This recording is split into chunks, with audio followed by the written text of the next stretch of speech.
when I learned to feel good about my body after really loathing it and hating it and being sidelined in life because of thoughts about my body, I just wanted everyone to experience that same joy and freedom. And I'm a bit of an all or nothing kind of person. So I was like, I love my body and I want everyone else to love their body. And I mean, that's changed over the years too, because we don't have to love our body. We could like it and be okay with it. As a storyteller, I thought, I'm going to make a film, made the film. And that's how Zali and I actually met. Hello and welcome. I'm Elizabeth Formosa, the founder of Fashion Equipped and devourer of all things fashion, business and mindset. In this podcast, I'm speaking with thought leaders, change makers and entrepreneurs about the business side of fashion and everything in between. Fashion Business Mindset is your front row seat to real stories from designers, brands, entrepreneurs, makers and mentors.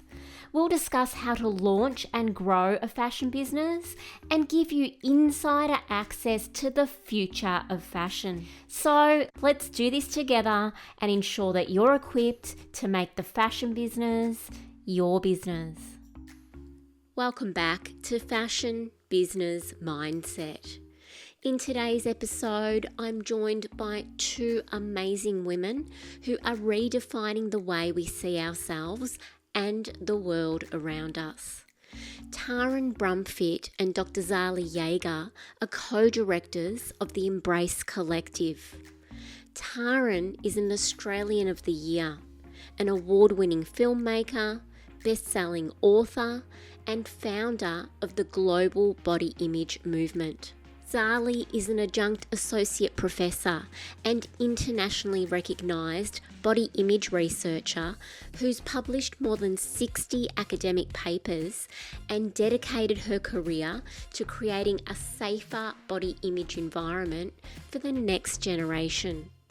Together, they've built a movement that's reached over 200 million people worldwide, blending storytelling, education, and evidence-based change.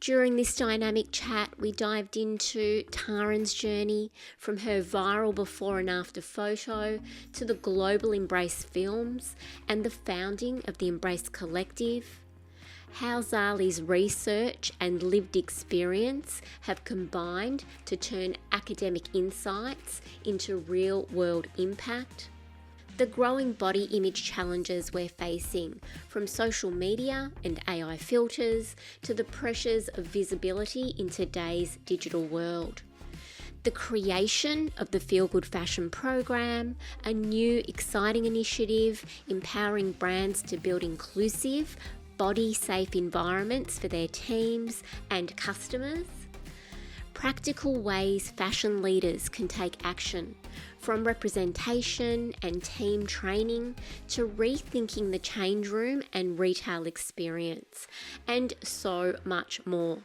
Both Taryn and Zali are doing powerful, transformative work that's changing the conversation on body image and helping brands and communities create lasting impact. This is an inspiring conversation where we explore how we can all be part of a more inclusive and empowered fashion future. I enjoyed every minute with Taryn and Zali, and no doubt you will too. So let's dive in. Taryn, Zali, welcome to the Fashion Business Mindset podcast. Thank you so much for having us. Yeah, it's great to be here. Yeah, thanks for joining me. Can't wait to dive into all things Embrace today. But let's just share a little bit of your backgrounds with our audience. I'd love to start with you sharing a little bit about your journey and how you arrived to where you are at today. So, Taryn, your public journey really accelerated after your viral before and after photo way back in 2013, which sparked a global conversation. And soon after, you released the Embrace book and the documentary, the iconic documentary.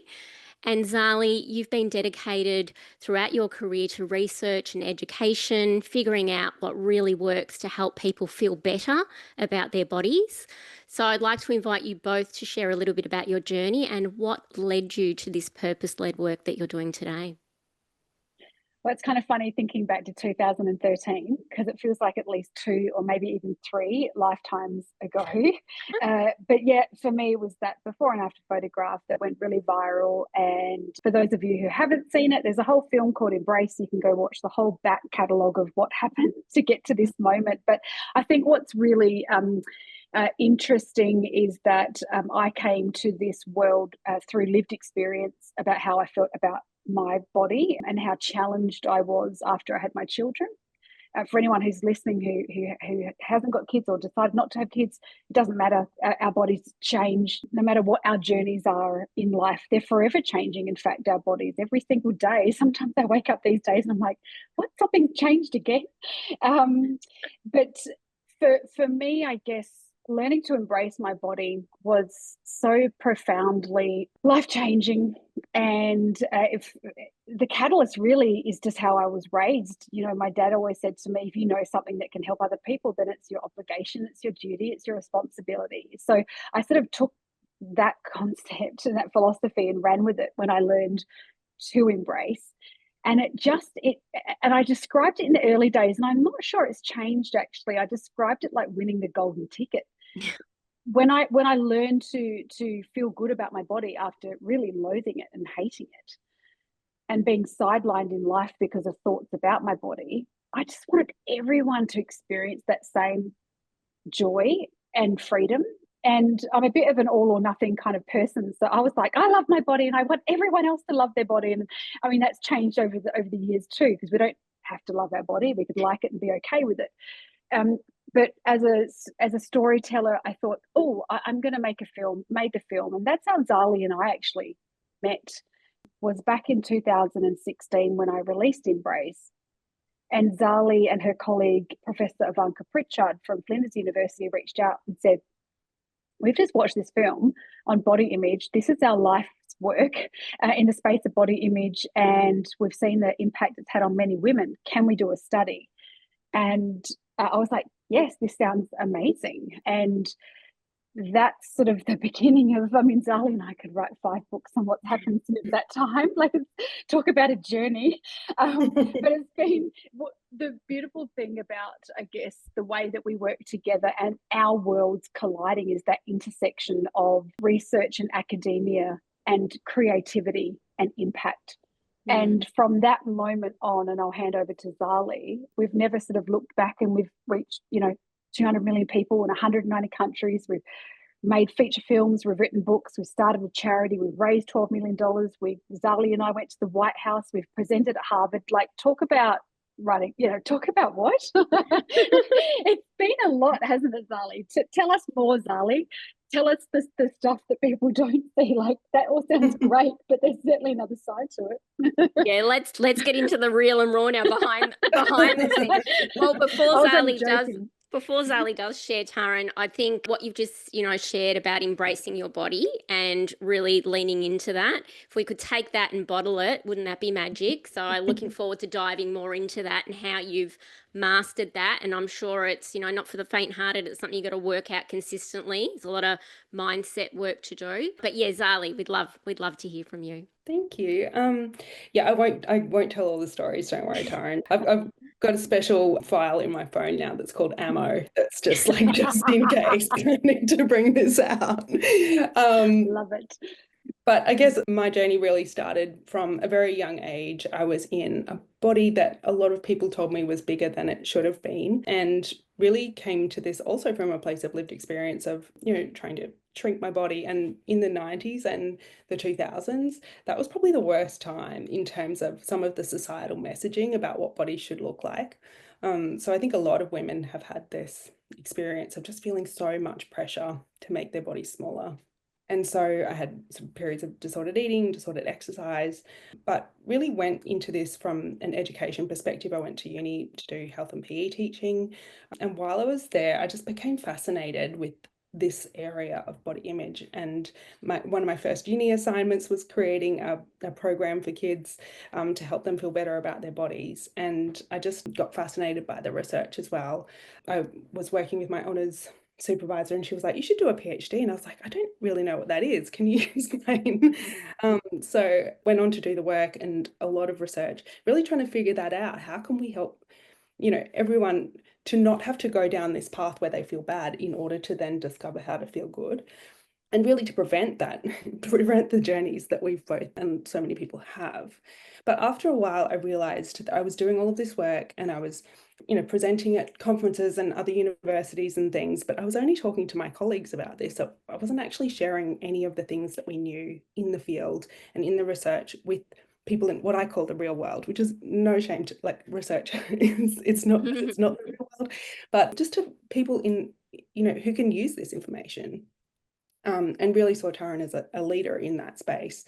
So yeah, I was like, hey, can we do this study? And then just really enjoyed being able to work in a way that brings together the research, but then makes it matter more by being able to tell people about it. Really powerful. And I think with both of you having that lived experience, I almost feel like I should be on the Embrace Collective team, because everything you've just shared really resonates. I've had my battles, and so many people tuning in would have had their battles with body image over the years. I've been anything between a size 6 to a 16 and, fluctuated over the journey, and the pressure of being in an industry that really values aesthetics. It's a real thing.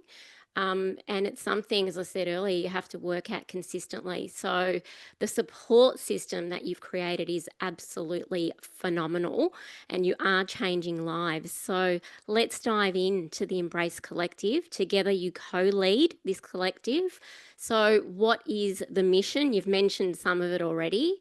But how do your individual strengths come in to now amplify that across all of the platforms that you've just mentioned? There's the programs, there's the public speaking, there's obviously the core of the work that you're doing on the daily basis, and there's the behind the scenes, which people don't see. And I'm sure that there's lots of ups and downs and emotions that go on when you're, breaking new ground, because you are breaking new ground in a lot of the work that you're doing. Yeah, so the Embrace Collective is a health promotion charity focused on the prevention of eating disorders and body image issues.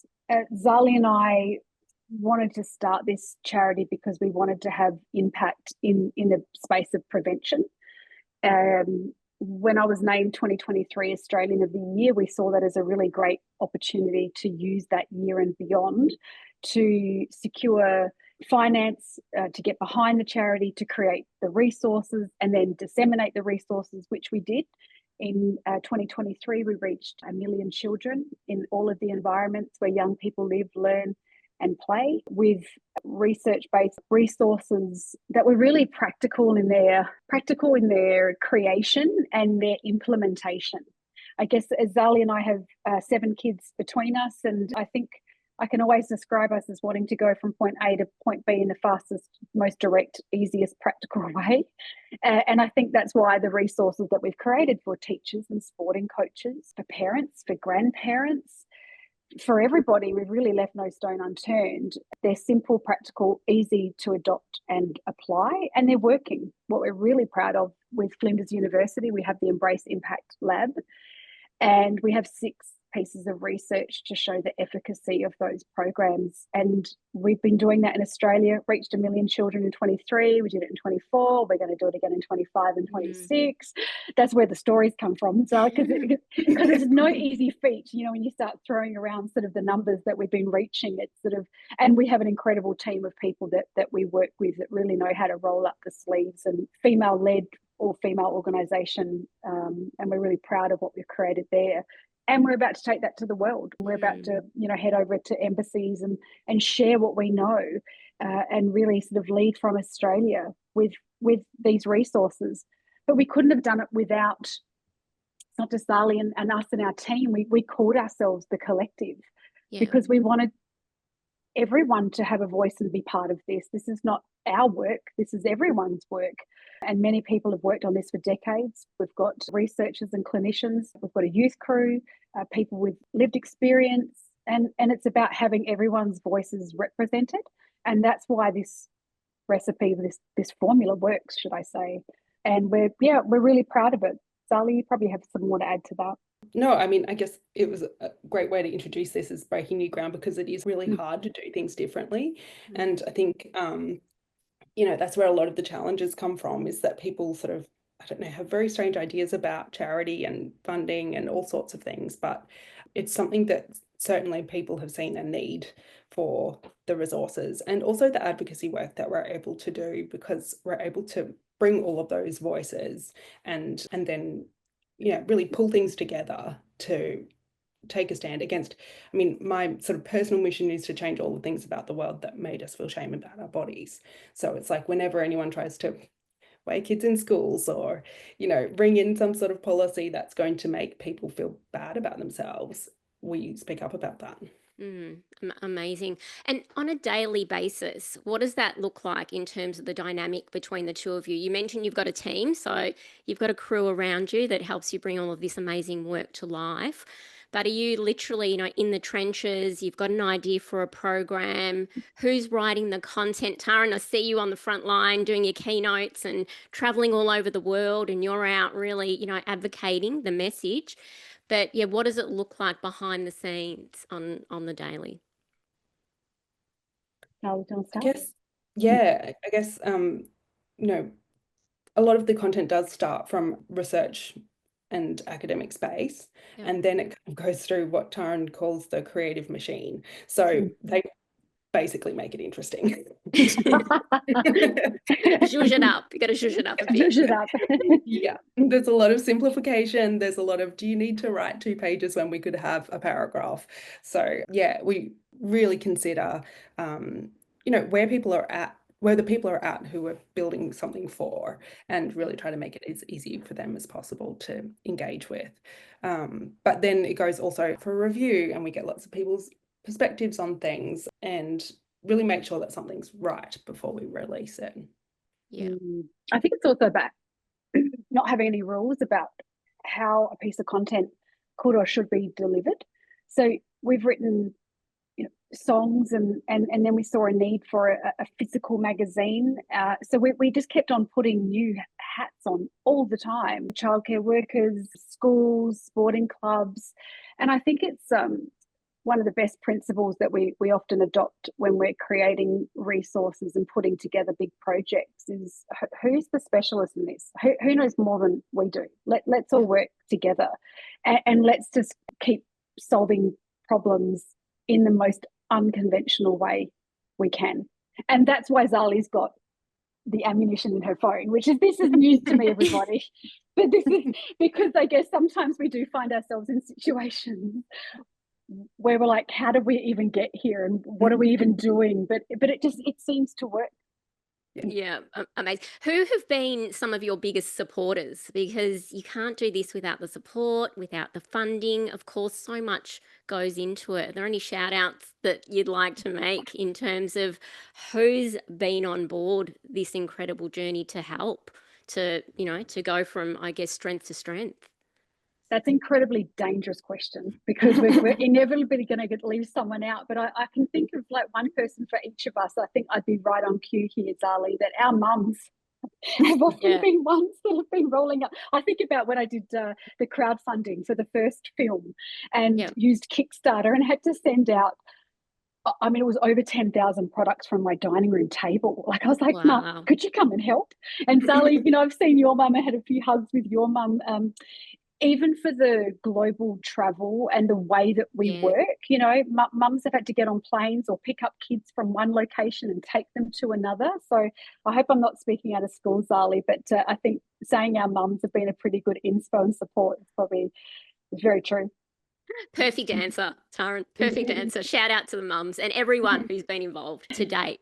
Now, let's have a chat about body image, which is at the heart of the good work that you are doing. Body image is still one of the biggest wellbeing challenges of our time.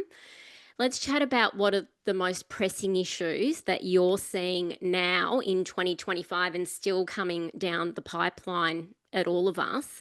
And how has the landscape changed, say, over the last 5 to 10 years in terms of industry? We can talk about fashion industry specific and just how we live our lives on the daily basis. I know for me, there's a lot of this work in terms of being in front of a camera, and there's nothing like picking yourself apart if you're seeing yourself on video, if you're staring at yourself, for many, many hours in a day. And of course, public speaking. And of course, even in business now, there's this expectation to be on the front line, to be in front of that camera.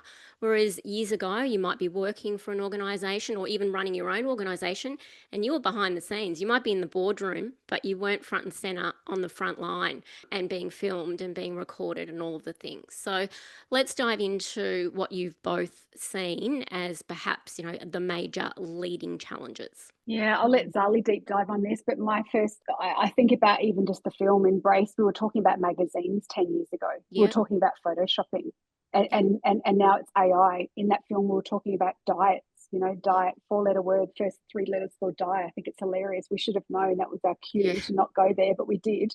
Many of us did for a long time, but now we've got GLP-1s. So it's almost like it's just a similar problem, but it's been given this technology upgrade, where we're all, I guess, being bombarded with information and all the possibilities.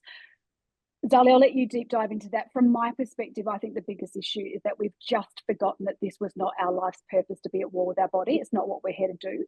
I often reflect on young people, and the really young people, when they're just in their pure joy state, which is how we all arrived in the world, before the world's messages came to us and told us to look different and be different. And then we started trying to solve problems that weren't problems in the first place.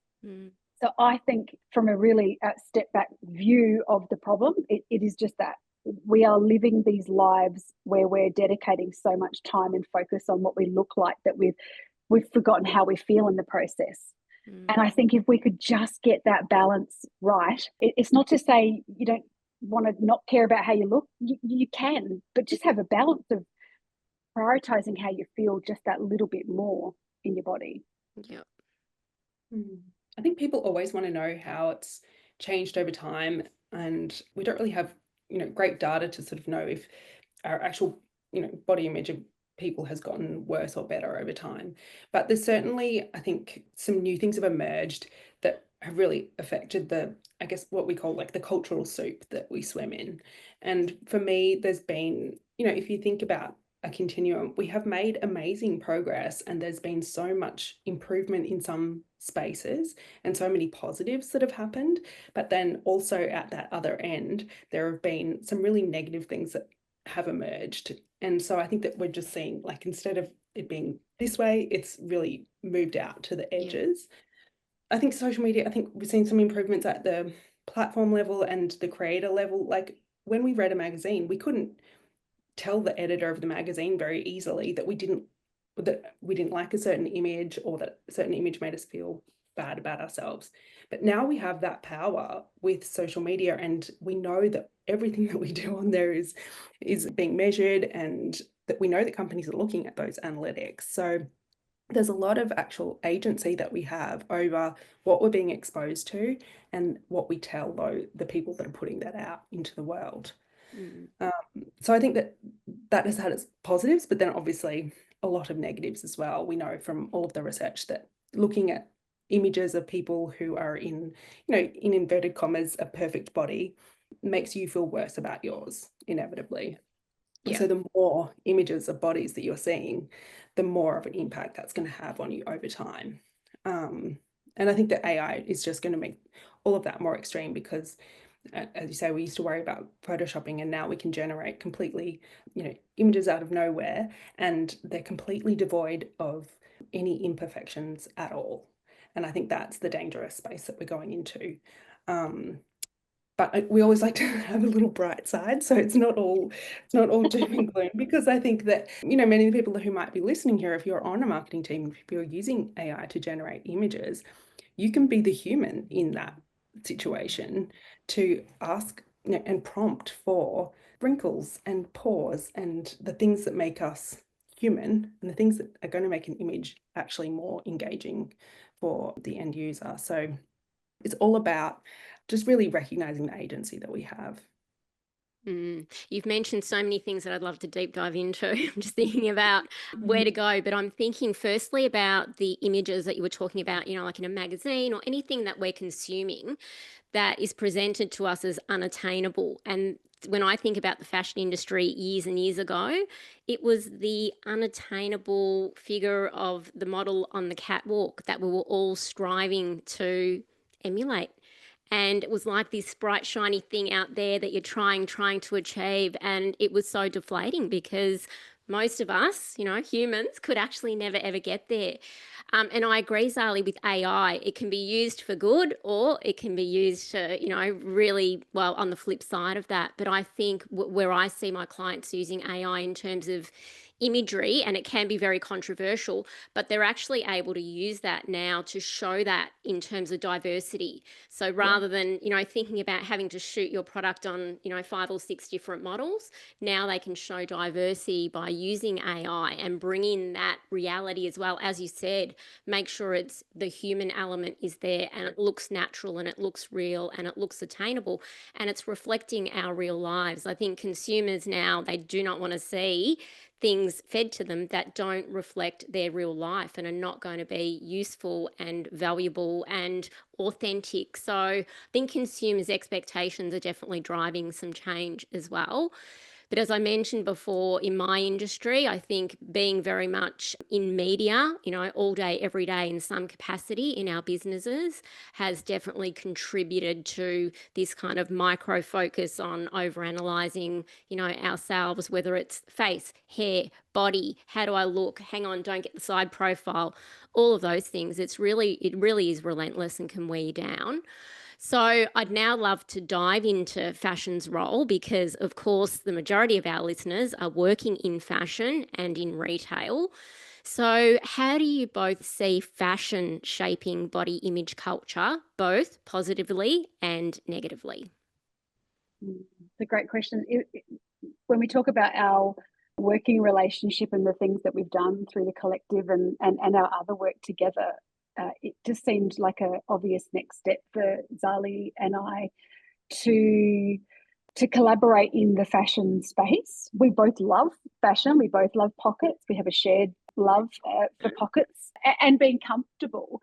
And I guess applying some of the principles that we were sharing elsewhere, it just made sense because we had so many conversations with people that found shopping really hard and the experience of shopping and being in the change rooms. And we've all been there. We know what that feels like.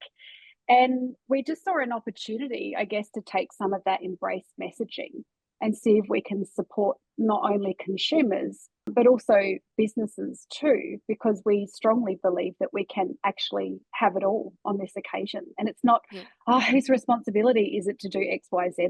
This is an opportunity. And a few years ago, we conducted a global study with women across various ages and age spectrum about their shopping experiences online. And we found that 70% of women reported that they generally have a negative experience when shopping in stores. And it was far more common for women who were size 14 plus. Zali, please help me with the researcher's name. Seekers, yeah. Thank you. I was close. Very close. I just want to acknowledge that the researcher there obviously worked with a lot of women globally. And what we found, and Zali and I remember the moment that both of us started sort of thinking about this feedback that we had, that women were less likely to make a purchase if they did not see themselves represented in the images that were used in store and online. So we were like, okay, well, that feels like a pretty easy fix. Like, that's a great opportunity for brands who are willing to take a step away from the way things have always just been done. And I think that's why there's been, pioneers in this space and in fashion and in our industry of body image. It's those people that look at this as opportunity and how can I do things different? But I think from our perspective, there were a lot of brands that said to us, we just want to do we don't want to do the wrong thing. Like, what do we say? And I think there's actually a lot of fear wrapped up in the world of body image when we're talking about bodies, because the majority of us want to do the right thing, but sometimes fear gets in the way from saying anything. And that's the worst possible thing that can happen, is that we just don't do anything about it. So Zali and her team of researchers, we got the data, and then we set about creating Embrace Feel Good Fashion, because we think fashion should always feel good. And it's been quite fun, Zali, I have to say, dipping our toes into the fashion industry. I mean, well, Zali, you make clothes, so you've been there before.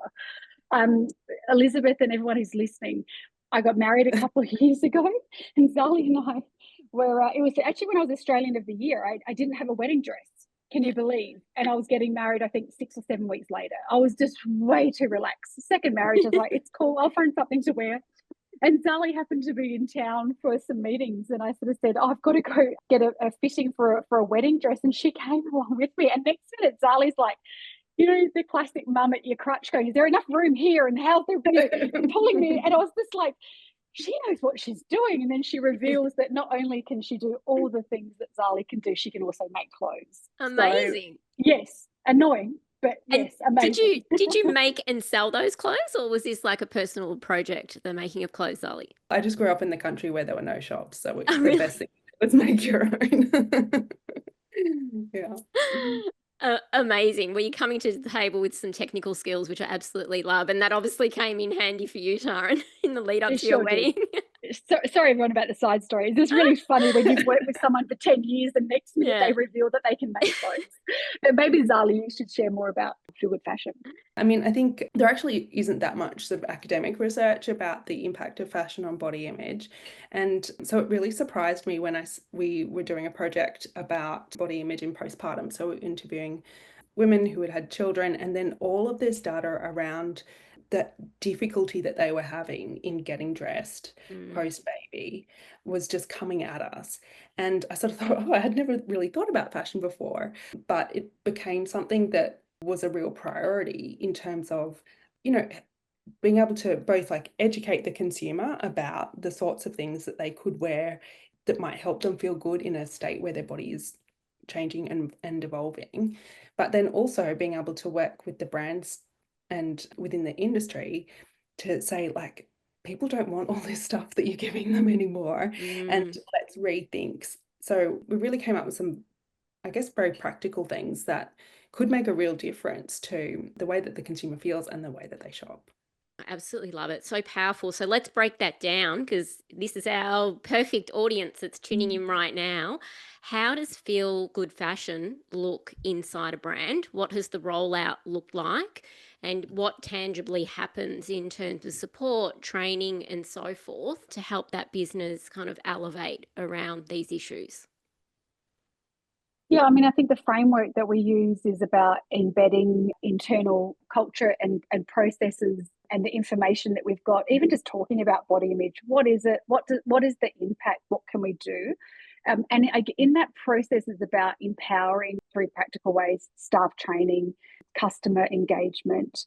And then it's really the approach is from the inside out, because I think any brand does a better job when they genuinely understand why they're doing something. And we're not just ticking the box because that's what we're told to do, but we really get it, and we really feel it, and we really want to adopt these principles and philosophies. Yeah. So for us, that I think that's the recipe to success, is just helping brands understand what's going on for their consumers and how they're feeling, and making sure they feel safe and comfortable, that it's not going to have a detrimental impact on their bottom line to show more diversity or just do things a little bit differently. Yeah. But then what we also love to do, and I guess this is Zali and my intersection of work with, you know, Zali and the research in the background, and we sort of share some of that training, but then we have an opportunity through our channels online to celebrate the brands that are adopting the Feel Good Fashion principles by sharing that on social media and doing EDMs and doing some blogs and doing some posts and sharing with the world their commitment as a brand to help their customers feel better in that shopping experience. Yeah, amazing. So how do brands get involved, and what does that look like? So are we talking about online training sessions? Are we talking about physical training sessions? How does the program roll out? Yeah, I mean, it depends on how big the brands are. A lot of things these days are done online, and that makes it really simple to get lots of different people from various locations within an organisation that Yeah. we can host online. But we also love that face to face as well. And sometimes we've found that speaking to the CMOs, the CEOs, and really just having that top down approach that they understand, it's not something. It's something that everyone is in, what's the word? Perimenopausal. Keep that in. This is good for people who are listening. I was going to say in unison, but I'm like, no, that's not the word. Synergy, not synergy. Yeah, there you go. Thank you very much, Lee. We're, that synergy where it's not the top down telling people down here to do something, or the people down here trying to sell something to the guys at the top. It's like everyone understands and gets it. So Zali and my approach to this, because we're very hands-on, we have teams of people, but Zali and I are the doers of feel-good fashion. It can be what it needs to be for any brand. So we recently worked with Mama Movement, who are an incredible brand here in Australia, who were doing pretty much all the right things anyway. I felt, Zali, that it was a real celebration moment for Faye and her team, that we worked with them. That would look very different from, say, the Iconic or some of the other global brands, but we're really flex. Yeah. Okay. And so are there any other brands that you could mention in terms of, any case studies and maybe some other examples of where you've seen like a huge turnaround? So it might have been like an aha moment for that organization. Like, okay, why haven't we been doing this before? Is there anything that you could deep dive into? I experienced in Singapore a few years ago, and I certainly can't say, well, I was the catalyst for change. I'm not saying that, but I do think there was definitely played a role in that, because Bras and Things, their conference, delivering a keynote on fashion, on body image, on what we can do better, and how do we help our customers feel good in their bodies. We saw then a couple of years later that they completely changed their marketing and their approach to the models that they used. So I definitely feel like there was a catalyst for change. And that just starts with a conversation. And this is, I think, what's really exciting, that if people are just open to having a conversation with us, that we can make them feel okay. It's not going to be scary. You don't have to change everything. It doesn't have to be as radical as people might think it is. Some of the small changes just have really big impact. But I was really proud that Bras and Things, as one example, took some information and then they ran with it. They were inspired, and that's the role that we played for them. Yeah. And so you probably have some more in terms of research, maybe. When did Feel Good Fashion launch? How long has it been out there in the world? I think it's only been, I can't even think what year it is. It's this year, it's Zali, right? That's what I thought. I thought it had launched in 2025. I feel like it's one of your newer programs, right? Yeah. Well, we know that much. Yes, it's that new. So the industry might be hearing it here first, guys. So we need, Do we call this an exclusive? So we get more clicks. That's it. Right. Okay. Whatever it takes. Yeah. Please do the thing. But for Bras and Things, as in Singapore, that was many years ago. But it was taking the embrace philosophy and principles. And that's what they took and ran with in their fashion arena. And we've just taken some of them, but with the added bonus of the research. And that's come. So it feels like in ways we've been doing this for a really long time. Yeah. But I guess now just, getting some photos, feel good fashion, working with some brands, doing these podcasts now, it's like, it's a thing. Yeah. And I think it's only going to grow from here. Yeah. Zali, did you have anything to share before I've got more questions, of course? I guess a lot of the brands that have sort of initially come forward and been really interested to become involved are already doing really great things, as Taryn said before. So we worked a little bit with Commonry, who I just from the beginning really loved the way that they spoke about bodies and sizes. And we sort of went to some events, which was very exciting for me because I love, fun events and things. And it was incredible just to see they had a lot of, customers who really loved the brand. And it was incredible to see the passion that these people had for a brand that made them feel seen. Yeah. And that gave them what they needed, which was, they want to feel good and they want to wear clothes that make them, feel like they're out there doing great things in the world. And yeah, it was like people were in the cult of commonry because they were just really loving what was coming out from the brand. And that was really interesting to see what it could feel like and look like for a brand that just does get it and puts things out for their customers that do help them to feel that way. And I think that's a really powerful message, Zali. It's that, brands do have platforms where they can be advocating for change. And I was actually at that Commonry event. So that's where I saw Taryn speaking on the panel, which I absolutely loved. And it was very moving. And I was there with my colleagues and we're all just nodding our heads the same, for the whole thing. I think we were just like, we had a sore neck in the end because we were nodding. But like, yes. We really need this. And yeah, I think Commonry is such a perfect example because of the ethos of that brand. It's about the customer and it's about the customer's needs and it's about serving her and making her feel good. And it's more than just the clothes. And I think we absolutely need more of that. But back to feel good fashion. So if anyone's listening and they want to get involved, what's the process? It sounds like you are creating custom programs. So it's very customized depending on who the brand is, of course, where they're positioned in the market, maybe how large the organization is. And as you said, what are their pain points? What do they actually need?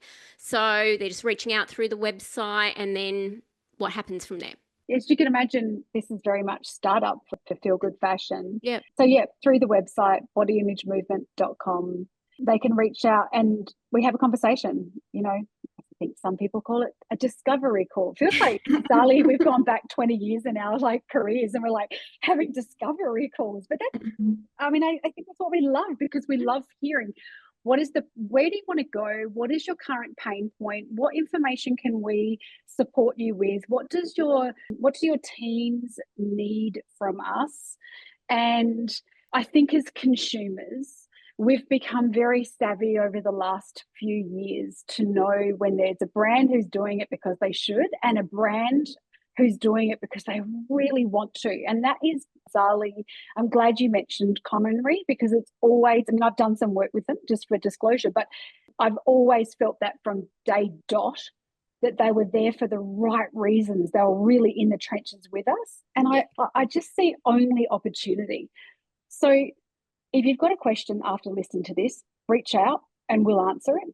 If you want to get the Feel Good Fashion deck, which has all of the information, go to the website and we'll shoot it across to you. But tell us how we can support you. There's so much impact that can be made and my mind goes straight to the shop floor. Bring it back to personal experience. And I've walked into the store all happy, ready to get my new wardrobe and, I picked up a few things off the rack. And so many times I've had someone come up to me and say, we've got bigger sizes out the back. That's the first thing they've said to me. We've got bigger sizes out the back. And then my heart sinks and I'm just like, maybe I should just, head out the door. And it's just like, hang on a minute, some awareness around just engagement with customers. It's really awareness because that team member probably doesn't even think they're doing anything wrong. They're just thinking, oh, actually, we've only got 10s and 12s on the rack. And, this lady might be a size 14. So I'll just mention straight away, we've got bigger sizes out the back. There's no harm meant, but for the person on the receiving end, it's like, it's just like the heart sinks.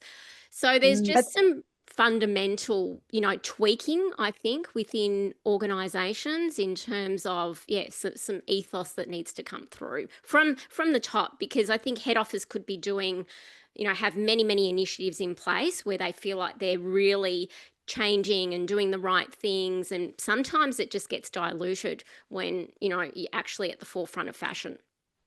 Yeah, I'm so glad you raised change rooms because it's where it all happens. We've all we've all got so many stories that we could share about the change room experience. Yeah. And you are so right, Elizabeth, when you say that people are well-meaning. They don't mean to hurt you, and they don't need to change the course of your day just by one comment, and that happens a lot. And so I think the approach with Feel Good Fashion, especially when it comes to staff training, is as simple as instead of saying this, say this. Yep. And here is why. Like Yeah. as a framework, that's as simple as it needs to be. And then we go through all of the scenarios of all the different things that you might say. And Yep. people go, I had no idea that that would be the impact. Of course, Yeah. I can change that. And I guess that's why in all of our other work, we've been able to have such great impact. It is because of that practical approach. And it's nice and easy. And there's no shame or shoulds. You know, this is the one thing a principle that we adopt across all of our relationships, and especially with corporates in this space, is whatever you've done up until this moment it's okay. It's done. Let's eyes to the front. What can we do now? Because there's no point sitting in shame and guilt. And I should have. It's better to sit in what can I do now. Yeah, I love that. So for those eyes to the front, for those who are tuning in right now, are there any small but powerful steps that you could share that a brand or business could take, firstly to begin their feel good fashion journey, but something they could take away from this pod and go and implement straight away that you've seen come up time and time again? And it's just like, let's stop doing that. Yeah, I'm excited that you raised the people at the forefront. And those are really the face of the brand, and that's what the customer is going to remember from their interaction in store. So for me, it's about, a lot of people sort of go to, if a customer says something bad about their own body, then the person who's working in the store kind of instantly says, oh, no, you're fine. And I think it's about really just taking that moment to, instead of kind of trying to instantly make it better, which kind of comes off as a little bit fake or false sometimes, trying to encourage that person to just have self-compassion. And there's a whole sort of theory and research behind self-compassion as an approach. But, it's just, instead of saying, no, you look great, it's like, well, this is how you're feeling today. I understand, but let's just focus on finding you this outfit and focusing on the feel good kind of aspect. So trying to encourage that person to really speak to themselves with more kindness, because self-compassion is generally about just speaking to yourself with the same level of kindness as you would a friend. So that's kind of the broad, I guess, theory and a practical application of how we try to encourage those people on the floor to engage with customers. In terms of brick and mortar stores, there's all sorts of other really small things that can make the space feel so much more welcoming to people, and just make them feel like they actually belong there. Like that, when you were giving that example of the comment before, how that's interpreted is like, oh, I don't belong here. And that's the last thing as a brand that you want people to feel when when they're in your store. So one of the major things that can make a difference is changing up the in-store imagery to have a broader range of sizes that actually represent the sizes that are carried in the store. And that can make a really huge difference. And it's something that's like relatively simple. It's just a consideration. So I do think that there are those sorts of things. We've talked about increasing diversity of sizes in terms of what's seen on the website or on social media. And, I do think that the sizes that you carry is a good sort of range to be able to show to people. But a lot of the time, sort of when we talk about size diversity, people think that it means that going to an extreme. And actually the research shows that if you just are showing a size 14 to 16 model instead of a size 8 to 10, then that can reduce any of the negative impact of people seeing these sort of perfect models over time. So it's small changes that can have that really big impact. I love that. Small but powerful. What do you both think about no mirrors in fitting rooms? I know you need mirrors. What did you say, Zali? I missed that. You need mirrors in a change room. Rooms also need to be more spacious and feel welcoming.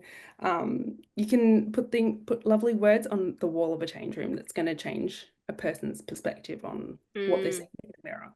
Yeah, I think that fitting rooms need to be a safe space. I would walk out of a store if they didn't have a mirror in a fitting room, because that's a sales tactic to have you walk out of the fitting room to see yourself in the mirror outside.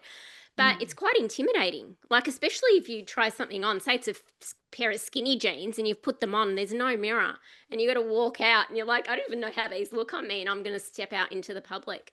So I always had a bit of a pet peeve about no mirrors in fitting rooms, because I knew it was a sales tactic, and I really thought that's just really, making you feel uncomfortable and insecure about stepping out without seeing, what this new product looks like on your body. So I always kind of, I always had a thing. I'm like, nah, no mirror in the fitting room. I'm out of here. You're not getting my money.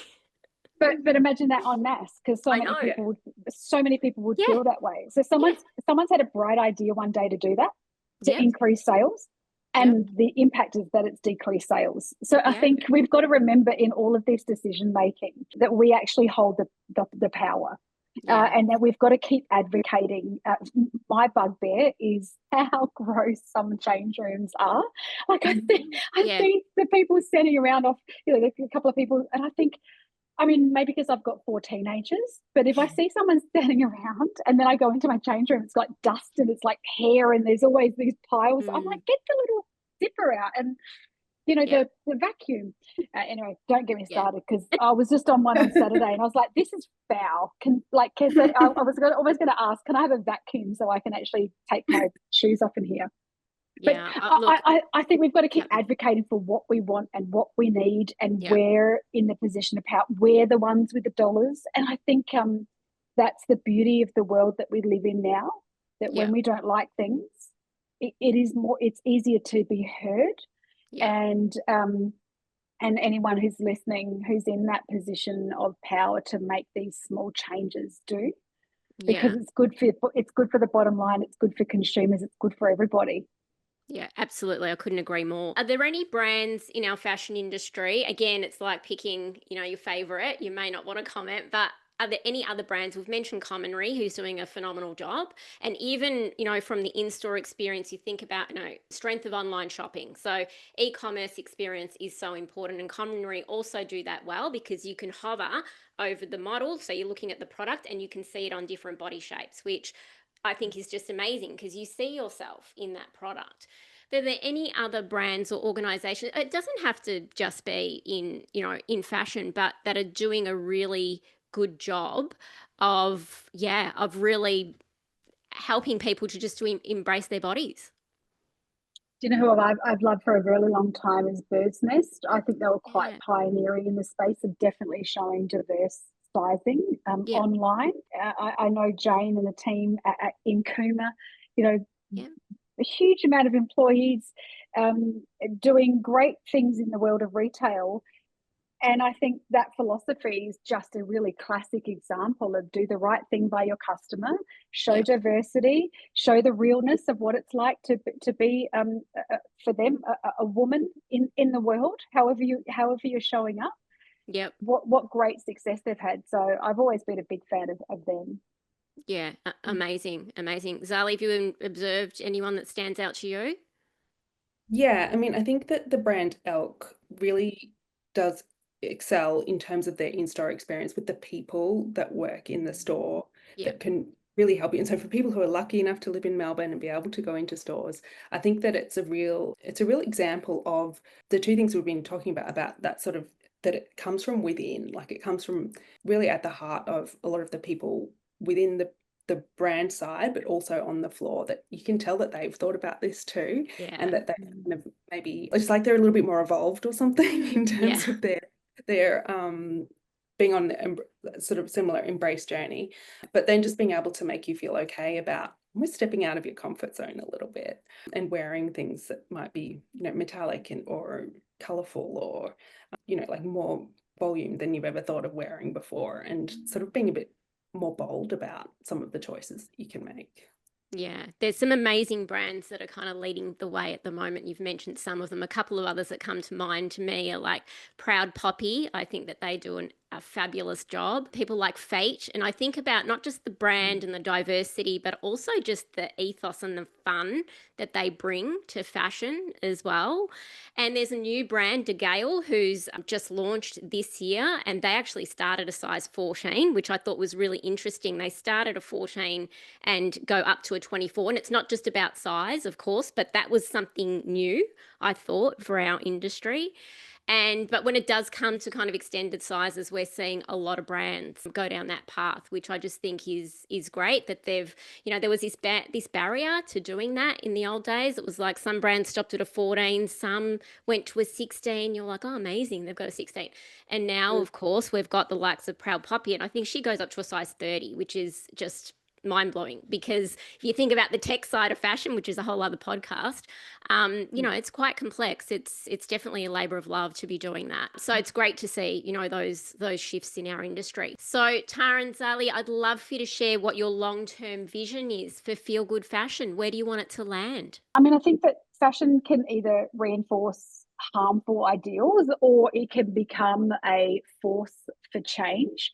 We're only hanging out on the planet for a really short amount of time. So if you're in positions of power to make great change in the world, to help consumers, to help the bottom line, I hope that companies right across the world and brands will just adopt the feel good fashion principles and philosophy, and it just becomes a standard and it becomes a norm. I guess I'm really excited to be able to work alongside some brands and kind of hold their hand through some of the scary bits and sort of say to them, what is it that you've been too scared to do? And how can we make sure that we do that together? And for it to be so successful that then makes the case study for the rest of the industry to know that they should follow that path as well. I think that we saw Dove really lead in the beauty space, and there was such a massive ROI for them in terms of their revenue for 10 years or more was lifted from that Real Beauty campaign. And I think that it's time for this to happen in the fashion space, and I'm just really excited to see that first star that kind of makes that happen, that does make this then the business as usual kind of scenario, because everyone will look to that and be like, yeah, obviously we should do that. Yeah, absolutely. And I think it's really important that you touched on that fear, because organizations can kind of, be in that fear-based phase, because it's almost like they don't know what to do, so they do nothing. They're kind of frozen. It's like, okay, what do we say? How do we show up? How do we make this change? So I think having professionals guide that is going to give them the confidence to start to implement slowly and ensure that it's very much on brand for them as well and lands, very successfully with their audience. So that's really powerful. So yeah, the message to everyone, let's make feel good fashion business as usual. Now, ladies, I just want to shine the light on you for a moment, because your roles are just out of this world in terms of the dynamics that you're managing on the daily basis. They're very fast-paced and, of course, deeply impactful, which is amazing. But I'd love for you to share with our audience any personal routines or habits or philosophies that you have that help you both to remain grounded, also energized and aligned with your purpose. I guess in these sorts of roles, often you have to do lots of things that it's not your favorite thing to do all of the time. So I make sure that I gift myself the exciting bits and the fun bits to do, even if it's just for a short time each day, to be able to kind of come back to remember why you do the work that you do and to have fun while you're doing it as well. Yeah, I love that. Taryn? Yeah, for me, it's all the usual suspects, the prioritization of sleep, the occasional day nap, a little meditation here and there, but also the fun as well. How can I add some adventure and something different in my day? Just makes it a bit brighter. The work can be serious.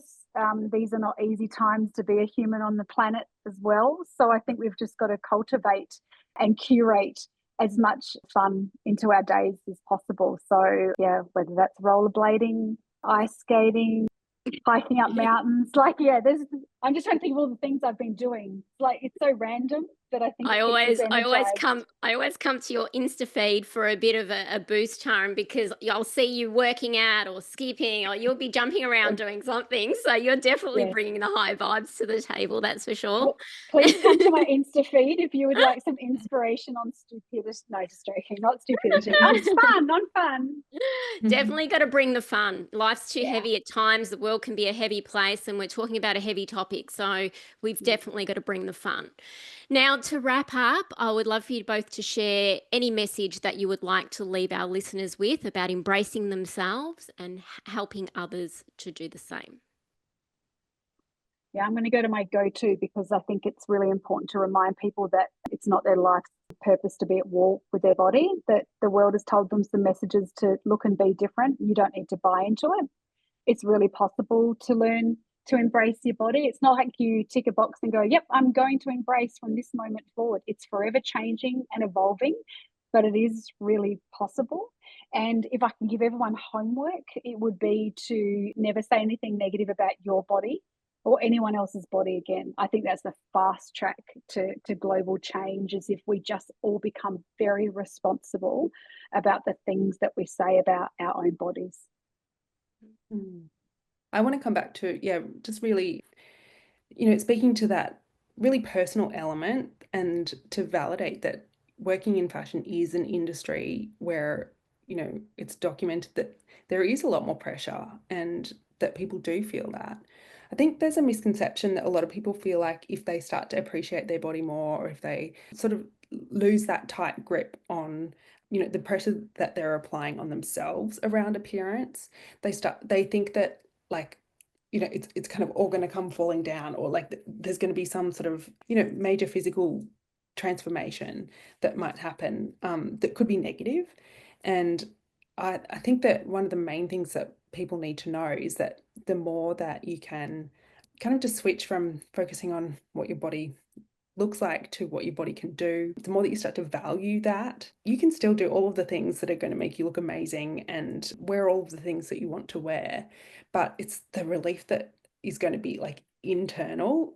And from that mindset shift is something that then you've got so much more energy to spend on all of the other things that you can do in the world, and focus on who you're being and what you're doing, and not as much on applying that pressure to yourself around appearance. I absolutely love that from both of you. They're really powerful takeaways. Let's just take the pressure off, everyone. I think we're all carrying that heavy weight. And as you said, we need to switch our focus. It's so much energy can go into, picking apart our bodies, which is really unfortunate. But the good work that you're both doing is helping us to change that. Thank you both for joining me today and pulling back the curtain behind the Embrace Collective. We've shared so many insightful initiatives that our audience can get involved with. So we'll put all of the details in the show notes about Feel Good Fashion, and of course, all of the ways that they can get in touch with your organisation. But thank you both again for joining me. I really appreciate your time, and we'll be following your journey for where you take the Embrace Collective in 2026 and beyond. Sounds good. Thanks for having us. Thank you for tuning in to Fashion Business Mindset. We'd love to stay connected. Fashion Equipped is a leading Melbourne-based consultancy, partnering with fashion and lifestyle brands, retailers, wholesalers, and industry leaders globally. We specialise in strategic advisory, growth planning, and brand elevation, empowering fashion businesses to scale with confidence and impact.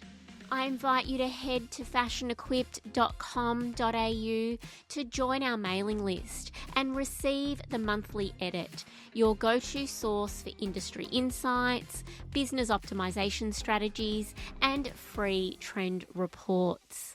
While you're there, explore our consulting services, our online learning and mentoring programs. We'd also love to connect on Instagram. You can follow us at Fashion Equipped and at Fashion Business Mindset for more industry insights and inspiration. We're here to help you navigate the business of fashion and take your brand to the next level. This is a Guide Your Light network production, creating podcasts with purpose.